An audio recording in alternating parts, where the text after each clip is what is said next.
তো বন্ধুরা দেখতে পাচ্ছেন বাড়ির জায়গাগুলো আমি ফাঁকা রাখিনি। দেখেন এইটা আমরুপালি লাগিয়েছি। এই ভুট্টা ছাগলের জন্য আমি বুনেছি। বিকেল ঘাসটাও খুব ভালোই হয়েছে। দেখেন পেঁপা, দেখেন পেঁপা কীভাবে ধরেছে। ডালিম গাছটা শেষ হয়ে গেল।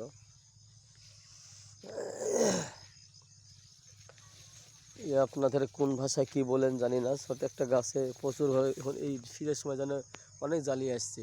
আমরা ধন্দল বলি, আপনারা কি বলেন কমেন্টে জানাবেন।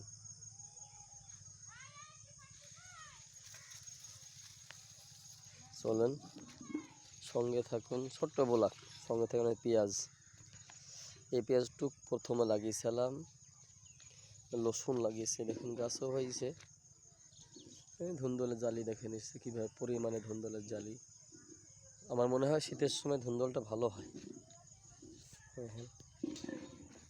পেঁয়াজের ভুঁইটাকে নিড়িয়ে চারে কোলে কোলে কপির চারা, এগুলো হচ্ছে ফুলকপি লাগিয়েছি।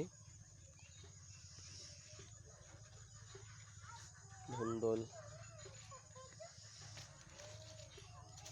আমি লাগি। এই গাছটা পেঁপা হলো না, কী ব্যাপার কি জানি। হ্যাঁ, দুটো ভাইপো। তোমার কোথায় যা, চারা নষ্ট হয়ে যাবে, এদিকে এসো। জাল ফেলে জানলে রেডি হয়ে গেছে। দেখুন এটা হচ্ছে ভাইয়ের ছেলে, এটা হচ্ছে বড় ভাইয়ের ছেলে। দুজন জাল ফেলতে যাবে, তার লেগে রেডি। সুটার গায়ে দাও গা। আমি সুটার গায়ে দেব না, আমার জাল না। জাল লাগবে, ঠান্ডা লেগে যাবে।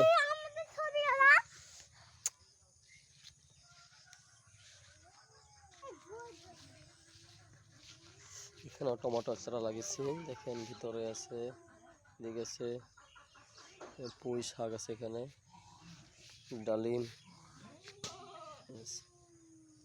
এটা আমার গরু পুষি আমি।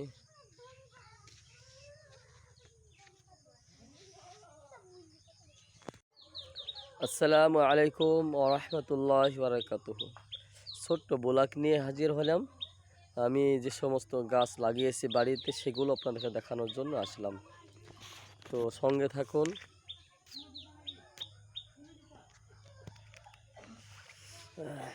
দেখেন এখানে লাগিয়েছি আমি করলার গাছ, মাসে অনেক জ্বালিয়ে এসেছে। তারপরে এখানে অল্প কিছু পালং বুনেছিলাম। পেয়ারা গাছ লাগিয়েছে, এটা একটা শাক। বেগুনের গাছ দেখেন। এরপর লাগিয়েছে এখানে আপনি বাঁধাকপি, এগুলো টমেটোর চারা লাগিয়েছি, হবে ইনশাআল্লাহ। এরপর আবার কলার গাছ কান্দি